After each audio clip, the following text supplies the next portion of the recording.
Ingeniero industrial, diplomado en gestión pública por ESADE y PDD por IES, Business School. Es experto en innovación pública. Actualmente trabaja en la justicia digital, abierta e innovadora. Es asesor del ministro de Justicia para todo el plan de innovación y modernización de la justicia en España. Es profesor y escritor, es presidente del Club de Dirección Pública de ESADE. Es autor de los libros como Líderes públicos en la nueva economía o Gestión de redes sociales en la administración pública. Óscar Cortés es una persona innovadora desde siempre, un inconformista, en su momento también un llanero solitario, ahora ya menos, y ese trabajo y ese esfuerzo que lleva haciendo tantos años, yo creo que al final él lo está rentabilizando de esa manera que los innovadores rentabilizan las cosas, con esa satisfacción que no se paga con dinero. Y realmente hoy nos viene a contar su experiencia, un poquito de cómo lo ha hecho, cómo lo ha vivido, cómo lo siente y dónde está ahora y cómo nos puede animar a copiar muchas de las cosas que hace él, que ya me gustaría a mí. Adelante, Óscar. Muy bien. Muchas gracias, Miguel, por tu amable presentación.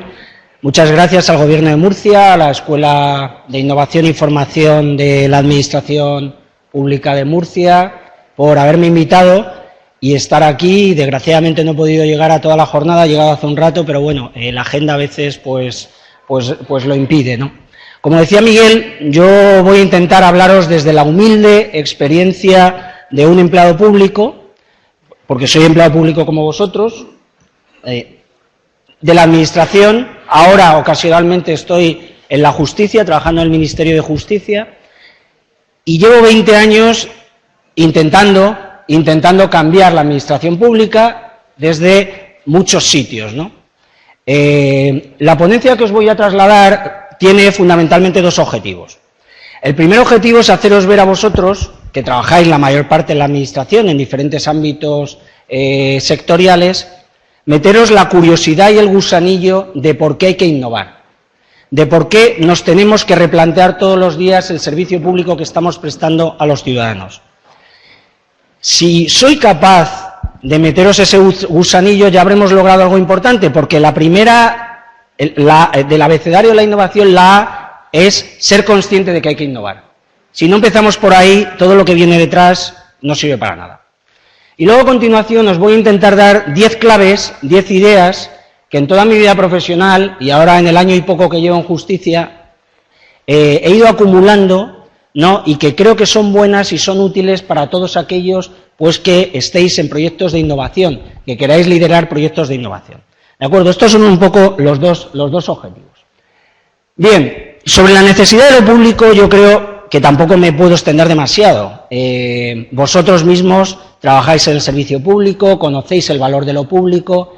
Ya en el año 1998, en un libro que si no conocéis os lo recomiendo porque para mí es uno de los libros fundamentales de la gestión pública, que es Creating Public Value, del profesor Mark Moore de Harvard, no, pues se define lo que es valor público, ¿no? Yo creo que Xavier Barset os ha hablado del sentido de creación de valor público que se persigue con la innovación, también Manuel Arenilla, ¿no? Lo que os quiero hacer ver es que, igual que desde el año 1998 tiene sentido el concepto de valor público, es verdad que las formas de creación de valor público en el sector público, en la administración pública, han ido cambiando y ahora son mucho más amplias que la tradicional usuario prestador de un servicio, receptor de un servicio. Todo eso sigue teniendo mucha actualidad. Lo que ya no tiene tanta actualidad, desde mi punto de vista, porque se ha quedado escaso, es que la creación de valor público se crea únicamente utilizando recursos y autoridad. Los recursos y autoridad, ¿no?, que todos conocemos porque trabajamos en la administración pública, son las herramientas básicas de las que disponemos, pero ya no es suficiente. No es suficiente porque no tenemos recursos, todos lo sabéis, todos vivís las escaseces y las estrecheces presupuestarias, y la autoridad, aunque sigue vigente, y Dios nos libre que no lo siga, porque esto no se puede convertir en una jungla, pero no es suficiente. Ahora hay otros recursos que hay que utilizar para innovar, que ya os han hablado de ellos y que yo también os iré hablando, como es el talento de las personas que trabajan fuera de la administración pública. Todo lo que tenía que ver con la que decía antes Manuel Arenilla. Eso también son recursos. ¿Sabemos de dónde venimos? Esta pregunta os la intento hacer, ¿no? ¿Sabemos dónde vamos? ¿Alguno de vosotros sabe hacia dónde va el mundo? ¿La sociedad? ¿Murcia? ¿España? ¿Sabemos algo? ¿Sabemos de dónde venimos? Eso sí lo sabemos, pero el futuro es incierto. Fijaos, no me voy a extender demasiado, pero todos los cambios que se están produciendo, este entorno VUCA, que dicen algunos expertos en inglés, volátil, complejo, ambiguo, incierto, es el entorno en el que vive ahora nuestro sector público. Y este entorno cada vez más está en una continua cambio y evolución. ¿Lo sentimos o no lo sentimos? Esto no es una revolución visible, como puede ser una revolución de las que se han producido en la historia, la Revolución Francesa, donde la gente sale a la calle y corta cabezas.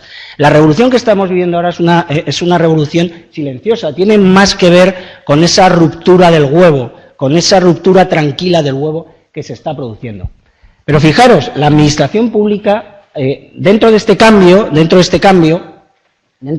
elementos de cambio, sin duda, el que es el trasfondo de todo ello, el que es la base de todos los cambios, que induce los cambios sociales, que induce los cambios económicos y que está induciendo también los políticos institucionales, es la tecnología.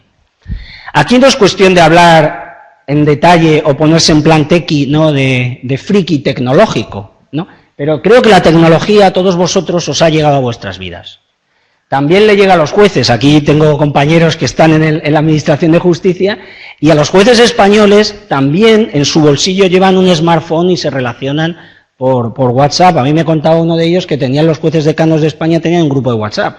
Y, joder, qué buena manera de compartir conocimiento utilizando tecnología, ¿no? Sois muy innovadores, ¿no? Bien, bueno, la realidad, como decía el rector de la Open University, John Daniel, es que las tecnologías son la respuesta y que cuál era la pregunta, ¿no? La tecnología permite cosas, ¿qué es lo que está induciendo todos esos cambios? Permite acceder a una gran cantidad de información, permite conectar esa información, permite tenerla de manera instantánea, permite tenerla en cualquier lugar, a cualquier hora, y todo ello está conformando pues un cambio en las percepciones, un cambio en la visión que tienen los ciudadanos, también de relacionarse con el sector público. Y esto, los que trabajamos en lo público, o lo empezamos a interiorizar, o vamos mal. ¿Y por qué vamos mal? Porque fijaos esa foto. Ese faro, este faro es de finales del siglo XIX. Es un faro que está ahí en el Mar del Norte. Y ahí sigue. Y seguro que sigue en los próximos, pues no sé, 50 años, 70 años, como todos los que estamos aquí, que trabajamos en lo público, nos jubilaremos, espero, ¿no? Espero que nos jubilemos y el faro seguirá ahí. Pero fijaos, ¿cómo es el entorno del Mar del Norte? Es un entorno convulso. Hay mucha mar, hay mucha ola. Vosotros vivís cerca del mar. ¿Qué creéis que le pasará al faro si no se hace nada sobre el faro? ¿Qué hace la fuerte mar actuando de una manera persistente sobre una estructura robusta al cabo del tiempo? La tira.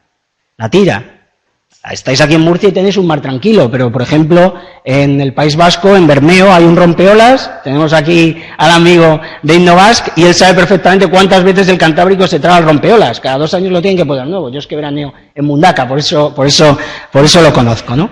Quiero decir, ese faro es la administración pública. ¿Es así? ¿O es la justicia española? Yo esta foto se la pongo a compañeros ahora de la justicia. Para hacerles ver que la justicia, la administración, la justicia incluso más, porque es más núcleo duro del sector público por su función de autoridad y de garante de derechos, está sujeta también a este entorno. Y sobre esto hay que reflexionar. Y yo muchas veces cuando doy clase a directivos públicos les hago la siguiente pregunta. Vosotros, por ejemplo, si yo os hubiera preguntado en el 2007 si os iban a bajar los sueldos, ¿qué me diríais? Que levante la mano si alguien diría, no, sí, yo creía que en algún momento me podían bajar los sueldos. No, un empleado público nunca había pensado que le podían bajar el sueldo y a todos nos los han bajado, ¿no? Quiero decir, o sea, se producen cambios sin darnos cuenta que están cambiando pautas muy severas y la administración pública tiene una necesidad de estar acorde a la sociedad, porque como decía un catedrático ya muerto de la Universidad de Barcelona, Joan Prats, que fue el primer director del INAP no veo aquí a Manuel Arenilla, pero fue el primer director del INAP con el gobierno de Felipe González en el año 1982, la Administración sí debe seguir a la sociedad como la sombra al cuerpo. Y esto aplica para toda la Administración, porque toda la Administración, también la Administración de Justicia, está para servir y forma parte de nuestra sociedad. Pero la Administración pública, evidentemente, tiene patologías, nuestra Administración pública, ¿no? Lo dice Forges continuamente, ¿no? Los famosos chistes de ese ilustre exfuncionario Forges, ¿no? Burócrata yo, eso no me lo repite usted, duplicado y compulsado, ¿no? Bueno, nuestra Administración tiene patologías, vamos a llamarlas buropatologías. ¿Qué son las buropatologías? Pues las buropatologías son esos vicios que adquiere la Administración pública por el predominio total y absoluto de una serie de valores que son únicos e inmutables, que son los valores propios de la burocracia, que Dios nos libre también si los perdemos, que los debemos preservar, como es el respeto a la ley, la objetividad, la integridad, la independencia en el ejercicio de la función pública, etcétera, etcétera. Esos valores troncales de la Administración son los fundadores de la Administración moderna y deben seguir siéndolo, porque es lo que sustentan a cualquier administración pública en la sociedad. Pero ojo, el que solo sean esos valores es lo que produce la distorsión, es lo que produce la buropatología, la exageración de esos valores y el que el valor per se ocupe todo el escenario de actuación y ocupe e impregne permanentemente la cultura de la organización. Fijaos lo que está ocurriendo con la transparencia.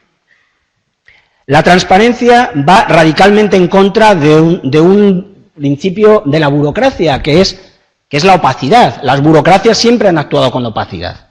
¿Por qué actúan las burocracias con opacidad? Porque la burocracia lo que hace es, intencionadamente, se aleja del ciudadano para actuar de una manera más objetiva, para no incorporar ese valor emocional que le pueda condicionar.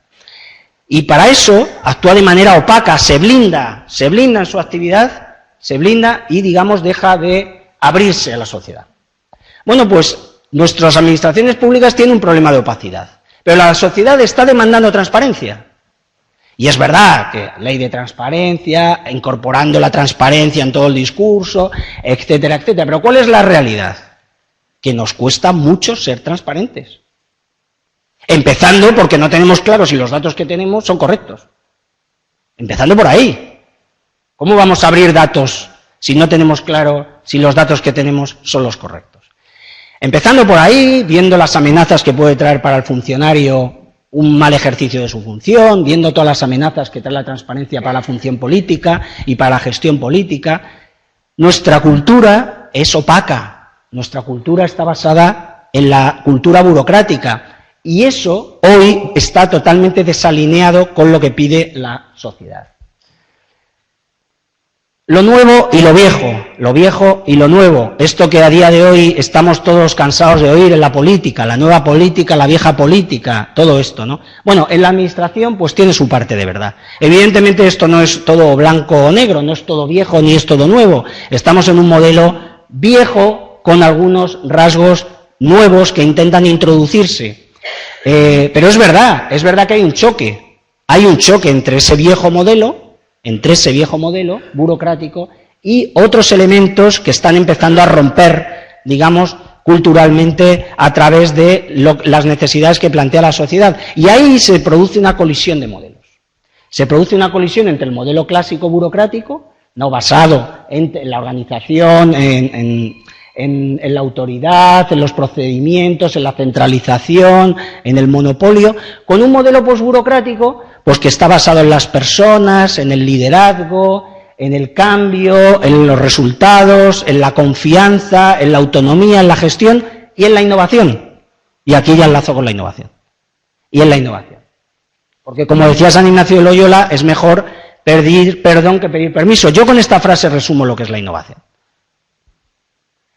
Y yo esta frase empecé a descubrirla en el sector público hace mucho tiempo, cuando me empecé a llevar algunos cachetes por hacer cosas que no debía, y que ahora no voy a contar aquí, porque tampoco es cuestión, ¿no? Pero empecé a interiorizarla y empecé a darme cuenta de que es mejor equivocarse que no hacer nada. Si es que el que no hace nada, nunca se equivoca. Y eso, que parece tan obvio decirlo, es algo muy profundo. muy profundo. Y es en lo que se basa muchas veces la actividad administrativa, en el miedo a hacerlo. E innovar precisamente es cambiar, es crear cosas, pero ojo, crear cosas que sean aplicables, que tengan un resultado. Yo supongo que sobre esto se habrá hablado Xavier especialmente, ¿no? Que tengan un resultado. Si no tienen un resultado, quedan una idea, quedan un prototipo, quedan una ficción. La verdadera innovación está cuando llega el cambio a un resultado. La innovación del mover las pantallas, digamos, el interaccionar con los dispositivos móviles, con una pantalla que trajo Apple, Steve Jobs, la trajo al mundo de los dispositivos. El éxito de esa innovación es que se ha convertido realmente en un cambio que todo el mundo ha adoptado.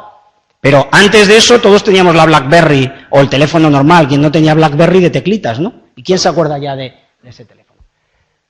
Pero la innovación en el sector público implica muchas cosas, porque no es fácil innovar en el sector público. Igual que no es fácil innovar en el sector público, también tengo que decir que hay mucha gente que innovando en el sector público que no tiene visibilidad. Y eso hay que reconocerlo, porque como ahora os diré, el gran innovador no es solo Steve Jobs, o Ford, como ponía Manuel Arenilla en la foto del coche, ¿no? Y del caballo y del motor y tal. Hay muchos innovadores en la administración pública, ¿no? Hablando de Jobs y hablando de cómo la innovación forma parte de una nueva cultura de valores en lo público, pues me traigo algunos de los valores de Jobs, los valores hacker, etcétera, que algunos de vosotros ya conocéis, pero que los voy a sintetizar muy brevemente y los voy a contraponer con algunos de los valores que tenemos en la administración. El valor de compartir. Compartir es un valor fundamental para la innovación. Si queremos innovar, tenemos que entender que tenemos que compartir. Compartir recursos, compartir conocimiento, compartir ideas. Compartir. Parece sencillo. Pero la administración, la burocracia, se basa en la autosuficiencia. La administración pública está aquí, como yo, que no me gusta estar tan alto, ¿no? Porque parece que os estoy dando una clase como si yo fuera aquí un experto, y no lo soy. Soy una persona similar a vosotros. Pero la administración pública se sitúa aquí. Se sitúa aquí. Y esa autosuficiencia hace que la cultura administrativa sea contraria a compartir, sea contraria a cooperar. Y cueste, y nos cuesta. Otro atributo, la curiosidad y la creatividad, atributos fundamentales para innovar. ¿Con qué chocan? Con la rutina del procedimiento. Lo previsible, el cumplimiento ordenado de un procedimiento es una de las esencias fundamentales de nuestra cultura administrativa.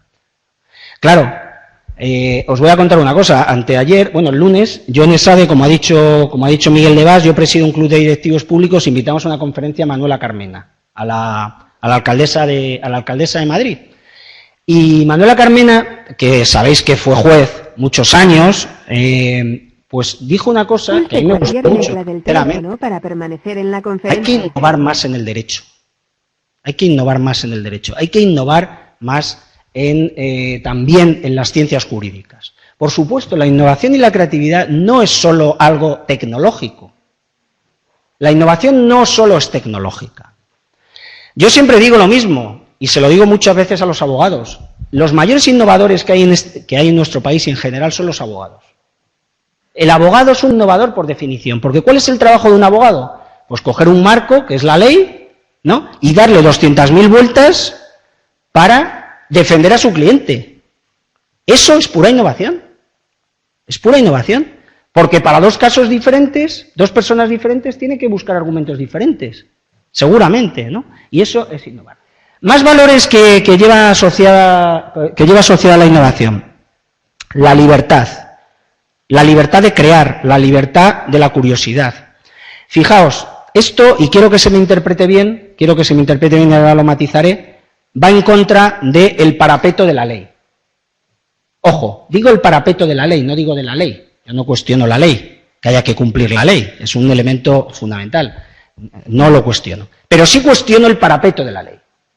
Es decir, sí cuestiono cuando se utiliza la ley para no innovar.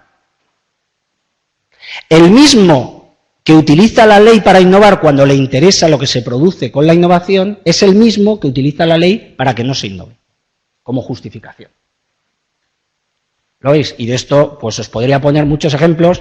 Si no estuviera ahora en el Ministerio de Justicia, en el puesto que estoy, os contaría muchos ejemplos también prácticos en el ámbito de justicia, donde la ley, pues lógicamente, como no puede ser de otra manera, es el elemento fundamental. Pero yo me he encontrado con muchas anécdotas de este tipo. Lo que llaman ahora, o llamamos ahora el empoderamiento, es otro elemento fundamental de la innovación. Y el empoderamiento es atribuir responsabilidades a las personas, o que esas personas adopten responsabilidades para innovar. Eso va en contra de ese principio que no está escrito en ningún lado, pero que todos tenemos interiorizado a la hora de trabajar en el sector público, que es eso de el que más pone, más pierde, ¿no?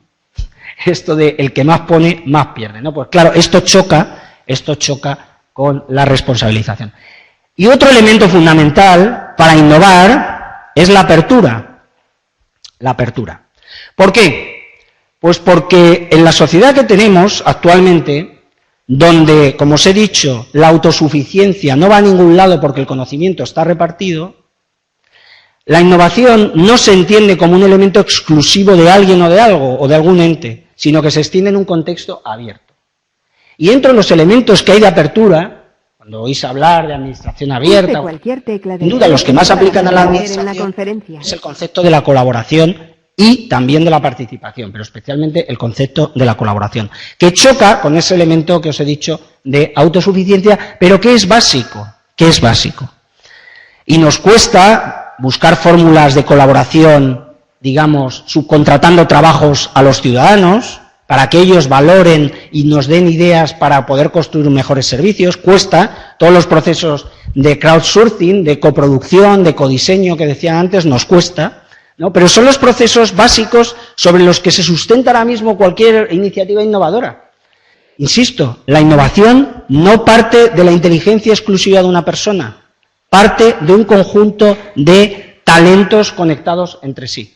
En esto ha hablado Manuel Arenilla, pero yo os quiero insistir. Y todo lo que tiene que ver con la escucha, con compartir, con conversar, con cooperar, pues da lugar a numerosos elementos innovadores, tanto en la producción de servicios, en cómo produzco los servicios, algo fundamental hoy en día, porque como sabéis nos piden más servicios con menos dinero, ese mantra, ¿no?, de hacer más con menos, ¿no? Pues para eso no nos queda otra que colaborar y que buscar otro tipo de maneras de hacer las cosas. Y además, también la innovación aplica en otras áreas, como aplica en el área organizativa, como aplica en el área tecnológica, como aplica en el área jurídica. Y para todo ello es muy importante la colaboración. Hasta aquí la primera parte, que es intentar despertaros esa curiosidad o esa necesidad interior sobre la importancia que tiene la innovación y la concienciación que desde mi punto de vista hay que tener para empezar a dar el siguiente paso, que el siguiente paso es intentar hacer cambios, intentar hacer cosas, intentar provocar innovaciones. Y a partir de ahora os voy a enumerar pues 10 ideas, sin pretender, insisto, ser yo aquí el subido en el estrado, el que esté escribiendo las tablas de la ley que sirvan para todo el mundo y que todo el mundo pueda aplicar. Bien, lo primero, no se puede innovar en todas las áreas. O sea, la innovación no es algo universal. Hay ámbitos del sector público donde la innovación es peligrosa. Es peligrosa.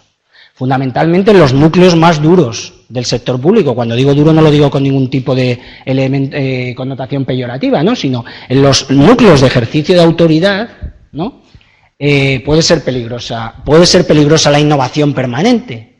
Fijaos, aquí tenemos a jueces. Si un juez estuviera innovando continuamente a la hora de poner sentencias y para un mismo caso hoy dicta una resolución a ti y dos resoluciones totalmente distintas porque es alguien que está innovando continuamente, pues hombre, pulse cualquier tecla del teléfono para permanecer en la conferencia. Nosotros, ¿no? O si determinadas decisiones administrativas unas veces fueran de otra manera y ante una situación parecida fueran en otro sentido, pues hombre, ahí podríamos tener algún problema.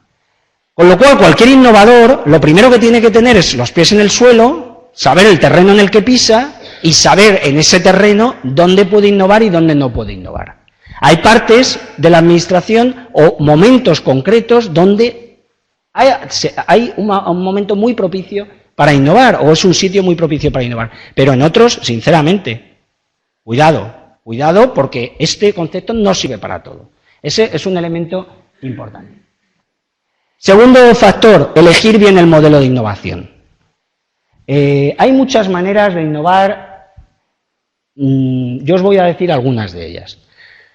Las innovaciones pueden ser, vamos a llamarlas incrementales, se llama también modernización, tiene más que ver con la modernización, porque el concepto de innovación tiene más que ver con una disrupción, que es, digamos, un cambio más radical, ¿no?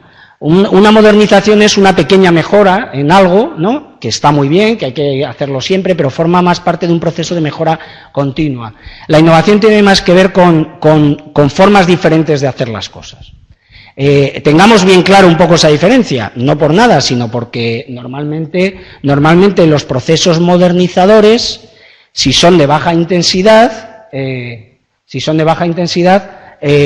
cuestan menos que las innovaciones disruptivas. Pero a la hora de innovar, puedes irte hacia una innovación tranquila, tipo balsa de aceite, vamos a llamarlo así, ¿no?, que eso al final acaba burocratizando también la innovación. Son esos procesos de mejora continua, o bien te puedes ir a modelos de innovación, que es el otro extremo, que es el llamado lanzamiento de bombas. El lanzamiento de bombas. Y es que hay un momento dado en que la innovación es hacer un cambio radical porque sí. Porque sí. Y eso hay que ver bien el momento, porque eso deja cadáveres en la cuneta y deja heridas. Pero hay que saber bien modular eso y ver cómo puedo abordar una innovación tranquila o cuando tengo que lanzar bombas, pero a veces tengo que lanzar bombas. Bien, factor número 3. Para innovar hay que tener una visión global del cambio que se quiere producir, pero ojo, estos grandes proyectos de grandes innovaciones, dotados de mucho presupuesto, de mucho discurso, de muchas ideas, de mucha rimbombancia, de muchos folios en un documento, no siempre son los más adecuados. Muchas veces el éxito está en lo que es la implantación local de la innovación, en la microinnovación. Tecla del teléfono para permanecer la microinnovación la puede protagonizar cualquier persona.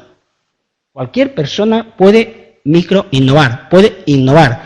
Con lo cual hay que romper la idea de líderes atribuidos de una potestad formal, ¿no?, como los conductores del proceso de innovación. Los drivers del proceso de innovación pueden estar también abajo de la organización. Importante, cuando queráis innovar, haceros un mapa mental de los frenos y de los motores. Es decir, siempre en el sector público va a haber muchos más frenos que motores. Siempre va a haber resistencia, siempre va a haber corporativismo, siempre va a haber pocas ganas de innovar, o bien, fijaos, esto no suele darse, pero a veces se puede dar exhaustos de innovar. A lo mejor una organización que se tira 5 años haciendo cambios y ya está exhausta de innovar. Bueno, siempre vamos a tener los grupos de poder, etcétera, ¿no? Y vamos a tener muchísimos frenos internos y externos. Si estamos en la administración, internos de la burocracia, entre medias la política, puede ser un freno o externo. Pero también hay motores, siempre hay motores, siempre hay motores. Siempre puede haber un viento que, pongamos la vela orientado, nos puede ayudar. Siempre puede haber personas que quieren cambiar, como ahora veremos. Siempre puede haber un contexto adecuado, político o social, que nos permita innovar. Siempre puede haber alguna petición ciudadana que nos dé el estímulo para innovar. Siempre puede haber, o puede haber en algún momento, algún mecanismo de incentivación de la innovación. No pensemos solo en mecanismos económicos, que de estos ya sabemos que el sector público no tenemos, pero pongamos frenos y motores e intentemos diseñar una estrategia para reducir los frenos y potenciar los motores. Bien, cuando os decía que siempre va a haber motores, los motores de la innovación son lo que se llama habitualmente emprendedores internos. Es decir, ¿qué es un emprendedor interno? Pues es una persona que la hay en todas las organizaciones, en todos los ámbitos, a cualquier nivel, desde el nivel más alto al nivel más bajo, que por lo que sea, subrayo por lo que sea, porque no tiene que ser un motivo, vamos a llamarlo positivo, ¿no?, pero por lo que sea quiere producir cambios. A lo mejor ese por lo que sea es un egoísmo personal, porque quiere cambiar su statu quo, simplemente, ¿no? Pero quiere producir cambios. De estos los hay en todas las organizaciones. Personas comprometidas, personas que tienen pasión por cambiar las cosas, personas que asumen riesgos con sentido común, personas que son abiertas, personas que son relacionales, colaborativas, personas que son flexibles. Ese mapa mental, ese identificar a quienes tengo de aliados, quiénes son estos emprendedores, es fundamental si queréis liderar procesos de innovación. Es fundamental. Si estáis abajo y queréis promover procesos,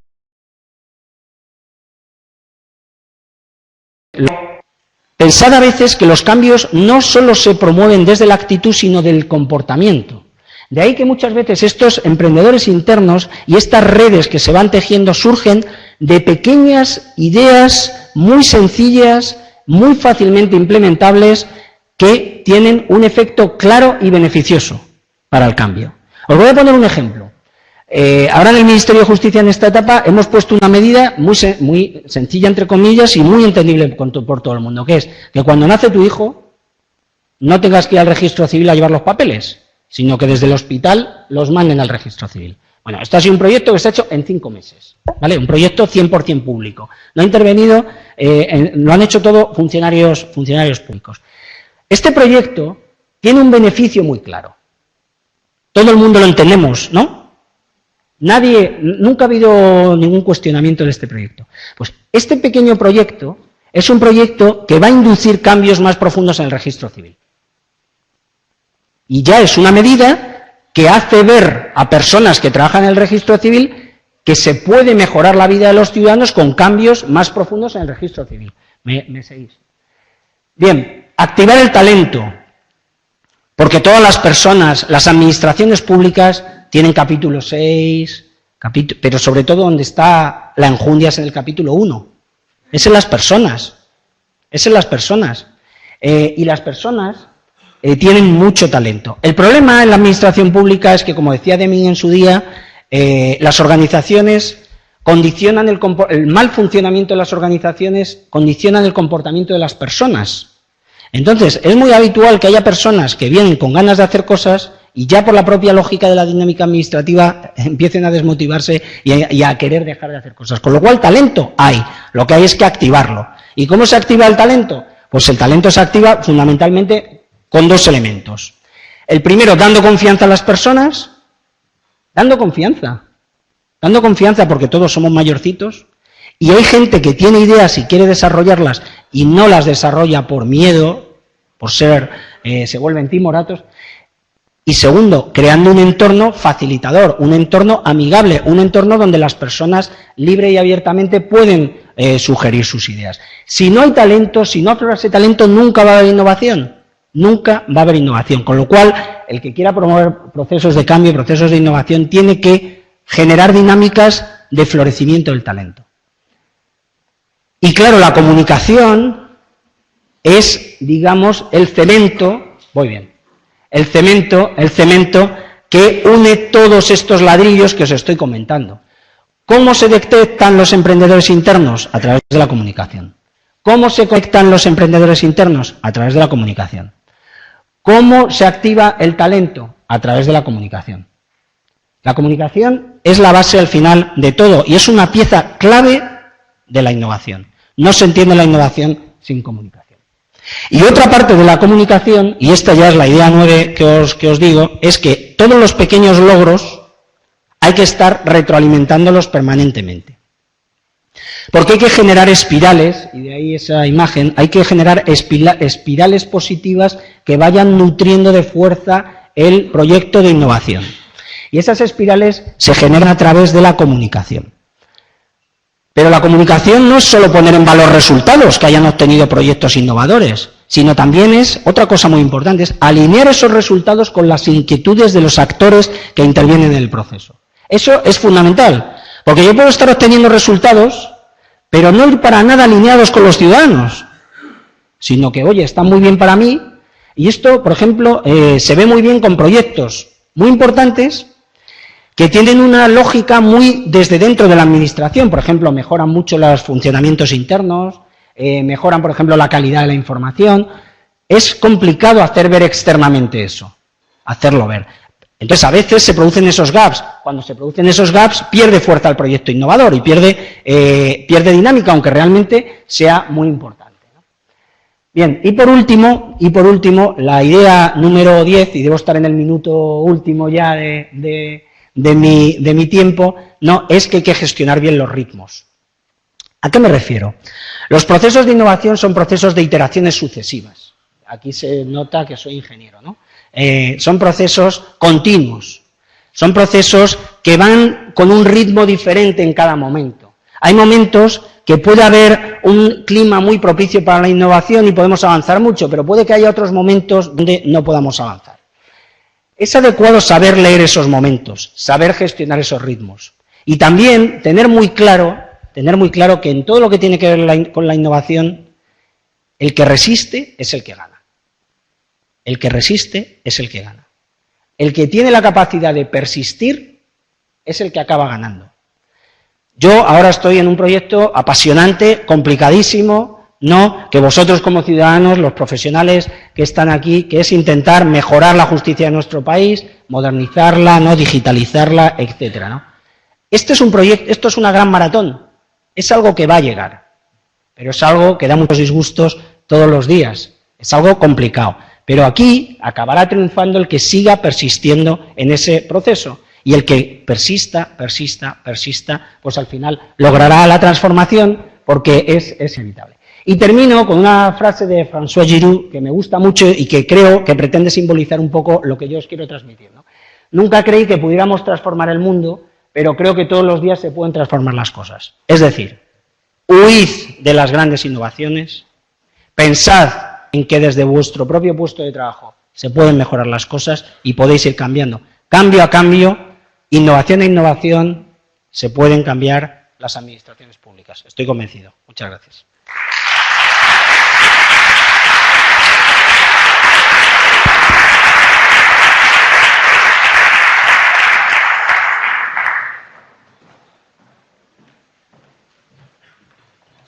Muchísimas gracias, Óscar. Como habéis visto, lo que os he contado es todo en base a la experiencia, a una vida de innovar dentro de los diferentes puestos que ha ocupado y que realmente os puede transmitir que esto no es la academia ni es la experiencia de la empresa, sino la experiencia desde la propia administración.